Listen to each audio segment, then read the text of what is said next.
자, 첫 번째 사건 키워드 이렇게 잡아왔습니다. 파도, 파도. 그러니까 이제 까도 계속 새로운 사기 의혹이 쏟아지고 있는 전청조 씨. 그리고 재원 발표 8일 만에 전 씨를 고소한 상황이 됐어요. 펜싱 전 국가대표 네. 남현희 씨 이야기 이어가 보겠습니다. 자, 어제 밤에 이제 전청조 씨가 영장이 발부됐고 그래서 김포에서 체포돼서 송파 경찰서로 들어왔습니다. 뭐 체포되기 전에는 방송사 인터뷰까지 했던 그런 전 씨였는데 막상 경찰서 들어올 때는 막 저렇게 얼굴을 다 가리고 들어왔어요. 기자들이 뭐 여러 가지 물어봤는데 사기혐의 인정하느냐, 뭐 남 씨가 범행에 같이 한 게 맞느냐, 뭐 물어봤는데 아무 말도 하지 않았습니다. 자.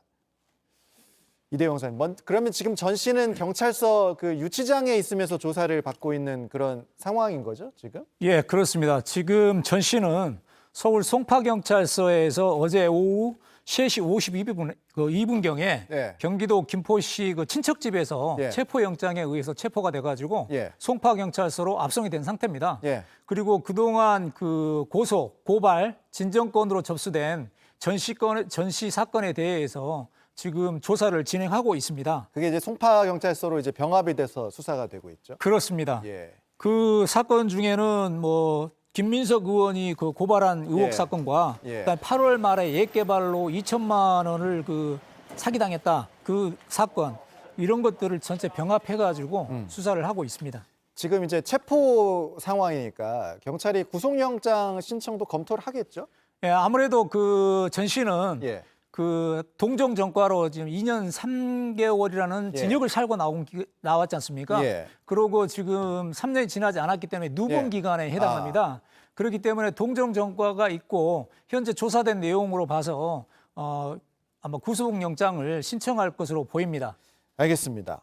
자, 네, 파도 이런 와중에 또 전청조 씨에게 사기를 당했다 이런 사람이 등장을 했어요. 30대 남성이 고소를 한 건데 이것도 지금 혼인 빙자로 돈을 뜯겼다 이렇게 주장을 하고 있는 그런 상황인 거죠. 네, 이 남성의 주장에 따르면은 예. 이 수개월 전에 데이트 앱을 통해서 만났는데 예. 결혼을 하자면서 예. 수천만 원의 돈을 뜯겼다라고 하는데요.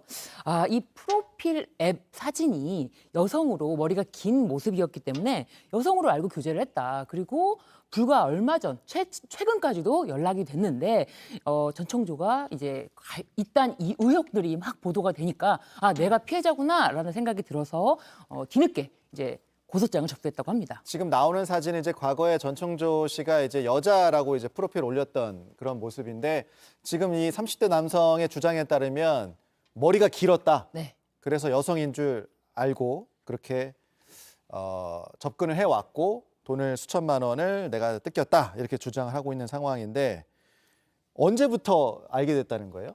이 A 씨의 주장에 따르면은 일단은 이 4월 달 경에 4월 달 예, 정도? 4월 달 경에 뭐 이제 접근을 사실은 해왔다. 이때가 남현희 씨와 이미 친분을 쌓고 관계를 맺고 있는 중이었는데 예. 4월 달에 뭐 결혼하자 그리고 뭐 이렇게 수천만 원의 돈을 오가는 그런 사기를 친 걸로 지금 A 씨는 지금 주장하고 있으니까요. 그러니까 4월에 데이팅 앱에서 만났다고 하는 거면 우리가 알고 있는 바로는 전 씨하고 남현희 씨가 함께 하고 있을 때잖아요. 그러니까 근데 남현희 씨 앞에서는 이제 남성이라고 했고 이쪽에서 또 여성이라고 했고 자, 범죄사냥꾼의 분석을 여기서 들어보겠습니다.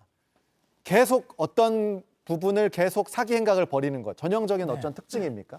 아무래도 그 지금 이 전 씨의 그 사기 수법이 예. 아무래도 그 노미스 스캠 사기하고 좀 비슷한데 지금 징역 2년 3개월을 살면서 예. 전 학습 효과에 플러스해서 좀 더 진화되거나 변형된 그런 수법을 사용하고 있는 것이 아닌가 이렇게 생각이 됩니다. 왜냐하면 이게 지금 1월 달에 그 남 씨를 만나게 됐잖아요. 예. 근데 이런 것들이 최근에 출소해가지고 이미 나오기 전부터 내가 나가면 어떤 범죄를 저지를 것인지 이미 설계를 했고 남현희 씨를 상대로 작업을 해야 되겠다 이렇게 생각을 하고 뭐 사업 관계상 비즈니스상 필요한데 펜싱을 배워야 된다 이렇게 접근을 해가지고 그 범행을 한 것이 아닌가 이렇게 판단이 됩니다. 그리고 그런 신뢰관계를 형성한 다음에 3월 달에는 또 유럽 여행까지 같이 갔어요. 예. 그리고 그런 과정에도 4월 달에는 또 다른 남성과 양다리를 걸쳐서 이 채팅하는 그런 결혼하자 이렇게 나오고 있거든요. 그리고 8월에 이제 공식적으로 이제 그 남 씨하고 전 씨가 결혼 발표를 했는데 이런 것들이 일련의 계획에 의해서 진행된 그런 사기 범죄로 저는 보여집니다.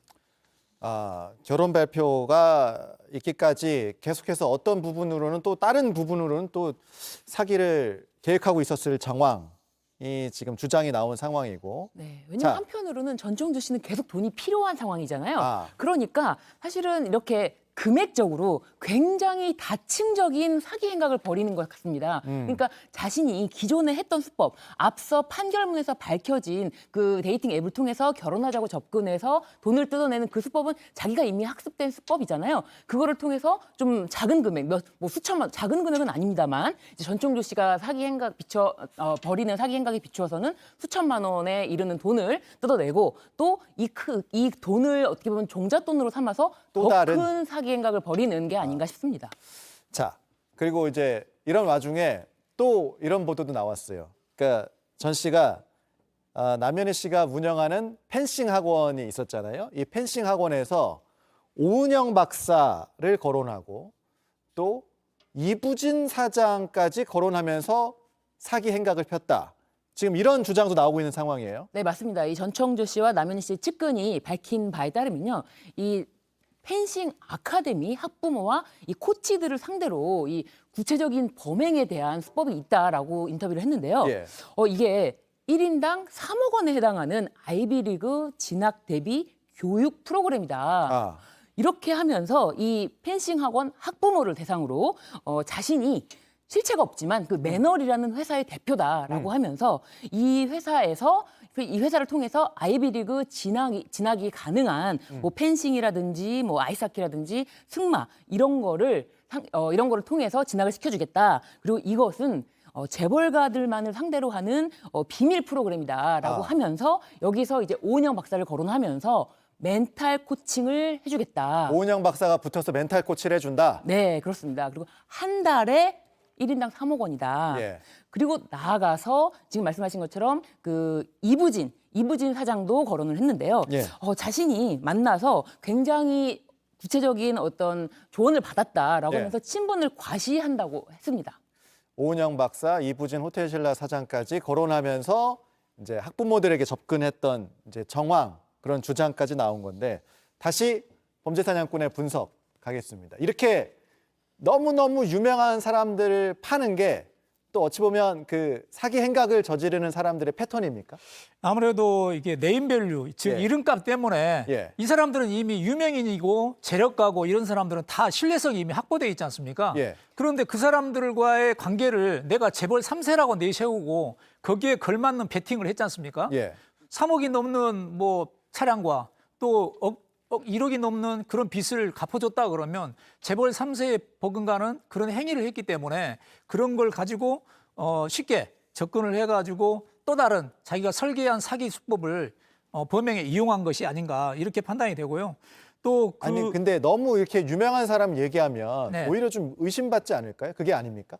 근데 이제 거기에 맞는 베팅을 했지 않습니까? 자기가 이만큼의 재력을 가지고 있다. 경호원도 또 데리고 다니고. 예, 나는 모 기업의 혼외자, 재벌 3세다. 예. 뭐 이렇게 주장을 하고 있고 또 미국 그 정보통신사 기업의 N사의 대주주다. 뭐 이렇게 이야기하면서 행동을 하니까 예. 의심스럽지만 그만한 행위를 하니까 그거 넘어가게 되는 거죠. 그런데 이제 지금 이 주장, 이 보도에 따르면 그러니까 전 씨가 오은영 박사를 팔아가면서 학부모들에게 얘기를 하니 무대가 남현희 씨 펜싱 학원이잖아요. 네. 그러니까 일각에서 이제 남현희 씨 책임론, 그러니까 더 나가서 남현희 씨에 대한 뭐 공범 의혹까지 나오고 있는 그런 상황이 아닌가 싶어요. 이 부분은 어떻게 보세요? 일단은 그 처음에는 이렇게 접근해 오는 사람이 그 사람에 대한 신뢰도를 확인하지 않는다 하면은 사람들이 경계하게 돼 있잖아요. 근데 이 사람은 자기가 뭐 어느 회사의 혼외자 재벌 3세라고 이야기를 했고 거기에 걸맞게 뭐 약 4억 원대 고급 외제 차량을 선물을 했지 않습니까? 그리고 빚으로 안고 있는 1억 원대의 그런 빚을 또 갚아줬어요. 그러면서 뭐라고 해야 그런 네. 뭐랄까 경제적인 도움을 받다 보니까 예. 이성적인 판단을 하지 못하게 되는 거죠. 왜냐하면 자기가 직접 피해를 보는 것이 아니고 자기는 이익만 받고 있기 때문에 어떻게 보면 공범이지 않느냐 이렇게 그 많은 사람들이 의구심을 갖고 있는 상황이 되게 되는데 예. 이제 이런 부분들도 이제 점차적으로 수사 단계에서 짚어볼 단계라고 생각합니다. 그래서 이제 일각에서 제기하는 부분들 보면 한 유튜브 채널에서는 방금 말씀하신 부분들을 의혹을 제기한 거예요. 그러니까 뭐 차를 선물했는데 그 부분이 명의라든가 뭐 개인 채무를 갚아줬다 이런 주장을 지금 하고 있는 거죠. 네, 맞습니다. 이 한 유튜버가 밝힌 바에 의하면은 예. 뭐 남현희 씨가 여기서 가장 이득을 본 것이 아니냐, 그렇기 때문에 뭐 공범이 아니냐라는 의혹을 제기했다고 하는데요. 일단 이 사기 행각을 벌인 무대가 말씀하신 것처럼 그 펜싱 아카데미였고 그 펜싱에 대한 구체적인 계획, 예를 들면은 뭐 고급 어떤 프로그램뿐만이 아니라 아주 구체적으로 뭐 미국 대회 진출하려면 먼저 홍콩 대회에 진출해야 되는데 홍콩 대회와 미국 대회를 연계해서 3천만 원 정도 비용이 든다. 이런 구체적인 계획을 세울 수 있다면 이 정도면 남현희 씨도 어느 정도 이 최소한의 이 교육 프로그램이라든지 펜싱 아카데미에서 학부모들 상대로 그리고 또 코치들에게도 당신들도 좀 투자를 해야 더 열심히 일을 하지 않겠냐, 동기부여가 되지 않겠냐, 내가 돈이 많지만 그 코치들도 투자를 해야 더 크게 함께 성장할 수 있다, 이런 제안을 했다면 남현희 씨에게는 어떤 제안을 했고 어느 정도 상의가 됐는지 그 부분이 좀 밝혀봐야 될 부분인 것 같습니다. 일단 뭐 경찰도 공범 여부는 살펴본다고 했고, 하지만 남현희 씨는 전혀 몰랐고 이 부분 보도가 나오면서 최근에야 이 전청조의 이 상황을 알게 됐고 정체를 알게 됐다 강력하게 주장을 하고 있고, 또 거짓말 탐지기 조사, 뭐 대질 조사 이런 부분까지 요청을 한 상황이기 때문에 경찰 수사 상황 좀 더 지켜보도록 하겠습니다.